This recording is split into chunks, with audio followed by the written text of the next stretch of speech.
Let's start with the grip. To get a grip that's comfortable for you, start by holding the racket so that the edge of the racket is pointing at the ground, and then put your dominant hand in a single-handed backhand grip at the bottom of the handle. This is the grip that you'll use for slice backhands.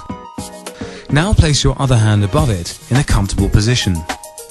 The position of this top hand can vary a little. Some players hit the ball with their arms straight, so their top hand will rotate a little towards their thumb. But if you hit the ball with your arms slightly bent, then the top hand will probably rotate a little towards your fingers. Whichever way you hold the racket with your top hand though, make sure your hands are close together so that they can work as a single unit. Now to the technique. Start in a ready position with your knees bent, your weight on the balls of your feet and the racket held out in front. Watch the ball closely as it leaves your opponent and begin to adjust your position. First, turn your hips and shoulders slightly so that your weight begins to move in the right direction. And move to a position that allows you to make contact with the ball to the side and in front of you at about waist height. When you're in the right position, adjust your grip so that both hands are in the right place on the handle. Then rotate your hips and shoulders so that you're sideways and slightly behind the incoming ball. Now you're ready to play the shot. Begin to take the racket back and have your weight on your back foot. The forward swing of the racket should move in a low to high swing path, so the racket head will begin below the height of the contact point with the ball. Straighten your knees as you hit the ball and transfer your weight smoothly from your back to your front foot.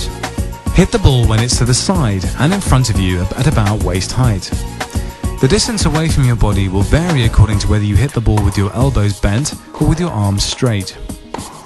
In general terms, female players usually hit a two-handed backhand with their elbows bent, while male players usually have their arms straight at contact with the ball further away from them.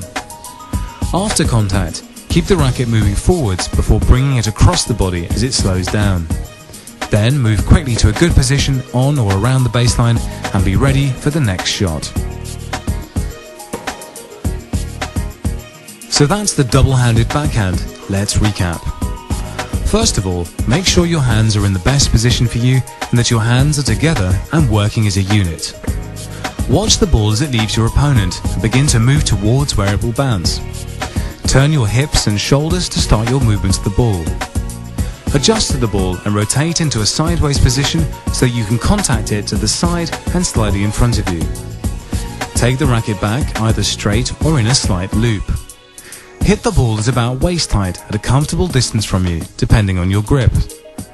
Follow through in front before bringing the racket across your body. Then move quickly to a good position and get ready for the next shot.